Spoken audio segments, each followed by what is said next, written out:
안녕하세요 하고 여러분, 매주 월요일 낮 1시 간단한 사회 문제나 이슈에 대해서 저희 DKBS PD들과 함께 이야기를 나눠보는 시간인 PD들의 수다가 돌아왔습니다.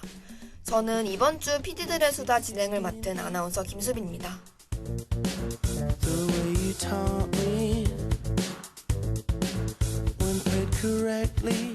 지난 23일 새누리당 김무성 전 대표가 차기 대통령 선거 불출마를 선언하는 동시에 박근혜 대통령 탄핵과 개헌을 동시에 추진할 것을 주장했습니다. 이로써 정치권에서는 개헌에 대한 논의가 다시 커지고 있는데요. 개헌론을 재점화시키는 측에서는 이번 박근혜 최순실 게이트 사태가 대통령의 권한이 다른 정부기관에 비해 상대적으로 막강한 제왕적 대통령제로부터 비롯된 것이라고 규정했습니다. 그리고 개헌을 통해 이러한 권력 구조를 바꾸는 것이 현 사태를 해결하기 위한 근본 방안이라고 주장했는데요.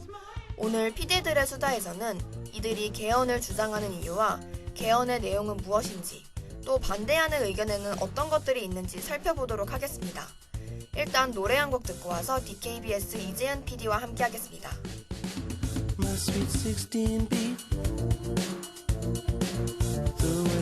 이제는 말할 수 있다. PD들의 수다.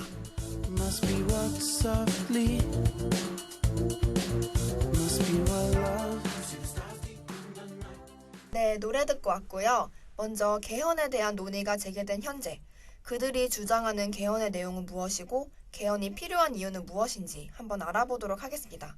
안녕하세요, PD님. 최근 개헌에 대한 목소리가 커지고 있죠? 네, 그렇습니다. 차기 대선 불출마를 선언한 김무성 전 새누리당 대표가 박근혜 대통령 탄핵과 함께 이를 같이 언급하면서 논의가 다시 시작되었죠.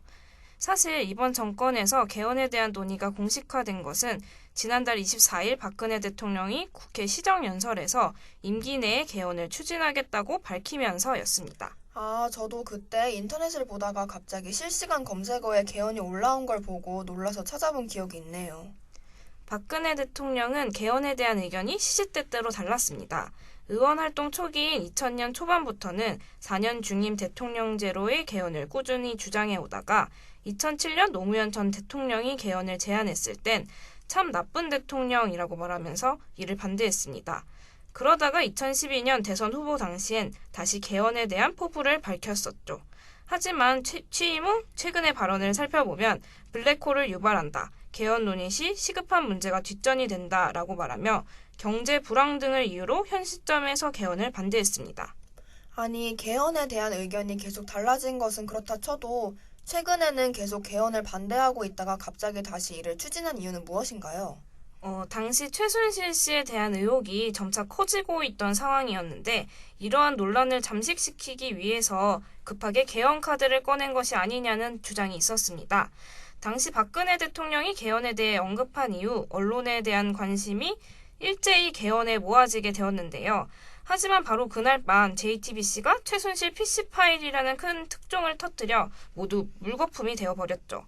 이후 곧바로 개헌에 대한 논의는 사그라들고 지금까지 박근혜 최순실 게이트에 대한 논란이 계속 이어지고 있습니다. 네, 저도 요즘 하도 나라가 시끄러운 상황이다 보니까 개헌에 대해 논의가 있었다는 것을 아주 잊어버리고 있었는데요. 최근 김무성 전 새누리당 대표가 다시 이를 추진하려는 의지를 보이자 논의가 재점화되었습니다. 이렇게 혼란스러운 상황에서도 김무성 전 대표가 개헌을 추진하려는 이유는 무엇인가요? 그는 현 사태를 궁극적으로 해결할 수 있는 방안이 바로 개헌이라고 보고 있는데요. 최순실 국정농단 파문으로 현재의 대통령제에 대한 폐해가 드러나며 추후에도 이러한 불행한 상황이 나오는 것을 막기 위해 국가의 근본법인 헌법을 바꿔 권력구조를 변경해야 한다는 주장입니다. 그럼 그들이 주장하는 개헌은 도대체 어떤 내용을 담고 있는 건가요? 먼저 박근혜 대통령이 주장한 개헌에서 가장 핵심적인 내용은 현재의 5년 단임의 대통령제를 고치자는 거였는데요. 현재의 헌법은 1987년에 개정되어 30년간 시행되어 왔습니다. 그들은 지금의 대통령제가 과거 민주화 시대에는 적합할 수는 있지만 지금은 몸에 맞지 않은 옷이 됐다고 주장했죠. 그래서 단임제를 대처하기 위한 가장 유력한 방안으로 4년 대통령 중임제를 꼽았습니다. 미국처럼 대통령에 당선되면 기본 4년에 재선에 성공하면 추가로 4년까지 총 8년의 임기가 주어지는 것이죠. 오바마 전 대통령도 그 사례에 속했죠. 그럼 4년 중임제는 5년 단임제와 비교해서 어떤 점이 좋은 건가요? 아무래도 장기적인 계획을 수립할 수 있다 보니 좀 더 안정적인 국정 운영이 가능하다는 장점이 있죠.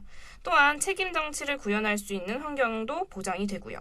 하지만 재임을 위한 포퓰리즘 정책은 경계해야 합니다. 그렇다면 4년 중임제와 더불어 같이 언급되고 있는 분권형 대통령제는 무엇인가요? 분권형 대통령제, 이원 집정부제라고도 말하며 처음에 언급했던 제왕적 대통령제와 반대되는 것이라고 볼 수 있습니다. 현재 김무성 전 대표를 비롯한 국회의원들이 핵심적으로 주장하는 제도인데요. 이는 대통령이 외교, 통일, 국방 등 외치를 맡고 총리가 나머지 경제와 사회 등 내치를 맡는 방식입니다. 그렇게 되면 확실히 총리의 힘이 커지고 대통령의 권력은 조금 축소되겠네요. 그러면 분권형 대통령제가 내각제와 다른 점은 무엇이죠? 내각제는 총리와 장관 등의 내각을 국회에서 뽑는 방식입니다. 총리는 통상 선거에서 국회 의석 다수를 차지한 정당 대표가 선출되는데요. 내각제의 핵심은 의회와 정부 사이의 권력 균형입니다. 하지만 내각제를 위해서는 정당 정치의 발달과 성숙한 정치 문화가 필수적이기 때문에 우리나라 현실에서는 시기상조라는 비판이 있는데요. 분권형 대통령제는 이러한 내각제와 대통령제의 절충안입니다. 하지만 이 분권형 대통령제도 총리 주도의 내각제와 마찬가지가 아니냐는 비판이 있습니다. 아무래도 헌법을 바꾸는 중요한 일이다 보니까 각자 의견이 분분할 것 같은데요. 잠시 노래 한 곡 듣고 온 뒤에 다시 이야기 나눠보도록 하겠습니다. 네, 노래 듣고 왔고요. 그렇다면 현재 개헌에 대한 정치권의 의견은 어떠한지에 대해 이야기 나눠보도록 하겠습니다. 현재 개헌에 대해 정치권에서는 어떤 반응을 보이고 있나요? 우선 김무성 전 대표의 선언으로 새누리당 내의 개헌 추진 흐름에 시선이 모이는데요. 새누리당 안팎에는 김 전 대표와 생각을 함께하는 개헌론자가 상당수에 달하는 것으로 보입니다. 여야가 꾸린 20대 국회 개헌 추진 국회의원 모임에 새누리당 소속 의원 128명 중 절반 이상인 65명이 참여한 상태입니다. 특히 새누리당 내에선 현 상태로는 대선 전망이 어두운 만큼 개헌론을 통해 국면 전환을 꾀할 필요성이 제기되고 있습니다. 야당의 경우도 개헌 추진 국회의원 모임에 민주당에서는 84명, 국민의당에서는 33명이 가담하고 있어 개별 의원들 사이에선 개헌 자체에 대한 호의적인 여론이 높은 편입니다. 상당히 긍정적인 반응이 많은 것 같은데요. 그렇다면 개헌이 이대로 추진될 가능성이 높다고 보시나요? 생각보다 원활할지는 아직 미지수입니다. 문재인 전 더불어민주당 대표와 안철수 전 국민의당 상임 공동대표 등 일부 야권 대선 주자들이 개헌에 대해 떨떠름한 반응을 보이고 있기 때문인데요. 두 사람은 시기적으로 개헌을 논할 때가 아니라는 입장입니다. 문 전 대표는 우리 헌법이 고쳐야 할 대목이 많긴 하지만 헌법이 무슨 죄가 있느냐며 헌법은 대한민국을 민주공화국이라고 딱 규정하고 있지 제왕적 대통령제를 규정하고 있지는 않다고 말했습니다. 안 전 대표도 박 대통령이 물러나고 질서 있게 수습하는 것이 최우선 과제로 모두 거기에 집중해야 할 때라고 일축했습니다.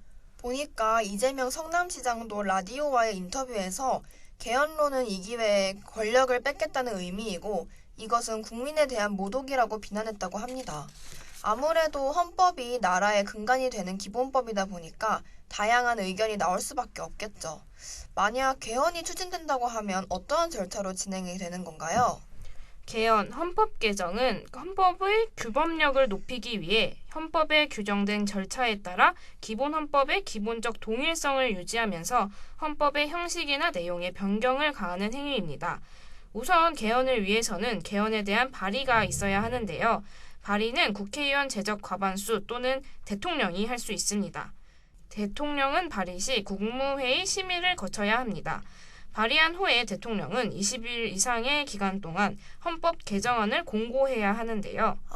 곧바로 진행되는 것이 아닌가요? 꼭 그렇게까지 오래 기다릴 필요가 있을까요? 네, 이러한 공고 기간을 갖는 것은 국민의 알 권리를 충족하기 위함입니다. 헌법 개정안에 대한 국민적 여론 및 합의를 구하는 기간이기 때문에 생략할 수는 없습니다. 그 후 공고된 날로부터 60일 안에 이를 의결해야 하는데요. 국회 의결은 국회 제적의원 3분의 2 이상의 찬성을 필요로 합니다. 기명투표로 표결을 하며 공고를 통해 국민에게 알린 바가 있으므로 수정해서 의결할 수는 없습니다. 국회 의결 후에는 30일 이내에 국민투표를 실시해야 합니다. 워낙에 중요한 문제이다 보니까 국민투표를 시행하는 건가 보네요. 그렇죠. 이런 문제는 아무래도 나라의 주인인 국민들의 의견이 가장 중요한 법이죠. 네, 국민투표에서는 만 19세 이상의 선거권자 과반수가 투표에 참여해야 하고 투표자 과반수의 찬성을 얻어야 합니다. 국민투표로 확정된 개헌안은 대통령이 즉시 공포해야 합니다. 국민투표의 효력에 의의가 있을 땐 국민투표법에 의해 국민투표 무효 소송을 제기할 수도 있습니다. 꽤나 기나긴 과정인데요. 아직은 국회의원들끼리도 의견이 충분히 모아진 상태가 아니어서 개헌을 하게 된다면 좀 더 시간이 걸릴 수도 있겠네요. 네, 충분히 논의해봐야 할 문제이니까요. 쉽게 결정할 수는 없죠. 우리 국민들의 의견을 들어봐야 하고요. 네, 그동안 우리나라의 개헌은 주로 쿠데타 등의 정변이나 그에 대한 국민의 저항으로 이루어졌습니다. 개헌안을 만드는 과정에서 국민의 참여는 별로 없었는데요. 정치권에서 일방적으로 개헌안을 만든 뒤 이를 국민투표에 붙여 예스나 노, 둘 중 하나를 고르라고 국민에게 선택을 강요해 왔습니다. 하지만 정치적 갈등이나 국민의 대립을 부추기는 개헌은 곤란하죠. 국민이 납득하고 국민의 뜻이 반영되는 개헌안을 만들어야 하고 그 과정 자체가 민주적으로 이루어져야 합니다. 그럼 노래 듣고 와서 이야기 마무리해 보겠습니다. 네, 이제 오늘 나눈 이야기를 슬슬 정리해볼까 하는데요. 앞으로 개헌에 대한 논의 방향, 어떤 식으로 이루어져야 할까요? 헌법이 제정된 지 70년이 채 안 되는 상황에서 우리 헌법은 지금까지 모두 9차례 개정됐습니다. 대부분 집권자가 임기 연장 등의 정략적인 목적으로 헌법을 고쳤었는데요. 하지만 1987년 9차 개헌은 성격이 약간 달랐습니다. 그해 전국적인 민주화 시위가 벌어지면서 대통령 간선 투표로 정권을 잡은 군사정부가 힘을 잃었었죠. 이후 시민의 요구를 반영해 대통령 직선제와 단임제 등을 담은 헌법 개정안이 마련됐습니다. 이 새로운 헌법은 그해 10월 27일 국민투표에서 93.1%의 찬성으로 가결된 뒤 현재에 이르고 있습니다. 2016년은 1987년 이후 약 30년 만에 다시 시민이 헌법 개정 논의의 중심에 서 있는 해입니다. 그동안 정치권에서 헌법 개정 논의를 이끌었지만 그들의 시도는 매번 정략적인 이유로 무산되곤 했습니다. 이제는 나라의 주인인 국민들의 뜻을 모아 국민의 대리인인 대통령과 국회의원들에게 이 뜻을 전해야 할 때입니다. 네, 지금까지 함께 이야기 나눠주신 이재은 PD님 감사합니다. 네, 감사합니다. 요즘 나라 상황이 안팎으로 참 많이 혼란스럽습니다. 이러한 상황 속에서 그냥 흐지부지 넘어가는 일 없이 논란이 되는 것들에 대한 확실한 논의가 지속되고 국민의 뜻대로 모든 것이 이루어졌음 하는 바람입니다.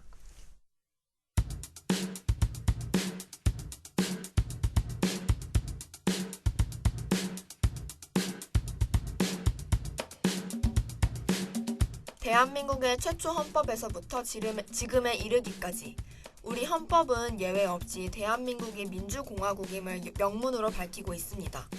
헌법 제1조 1항이 바로 이 내용이고 뒤를 잇는 헌법 제1조 2항은 대한민국의 주권은 국민에게 있고 모든 권력은 국민으로부터 나온다입니다. 헌법의 제1조에 명시되어 있는 것처럼 우리나라의 주권이 올바르게 행사되는 모습이 필요한 때입니다.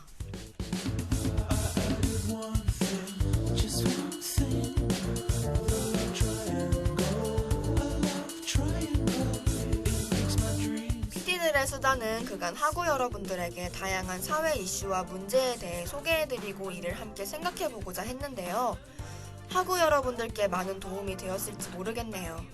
아쉽게도 이번 학기 PD들의 수다는 오늘 방송이 마지막인데요.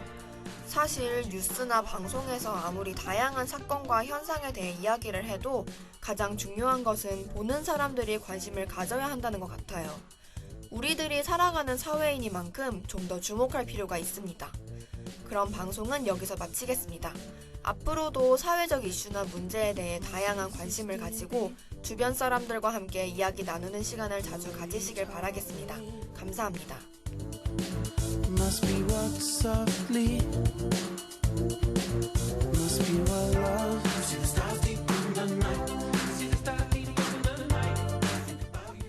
지금까지 제작 이재은, 기술 고승범, 진행의 김수빈이었습니다.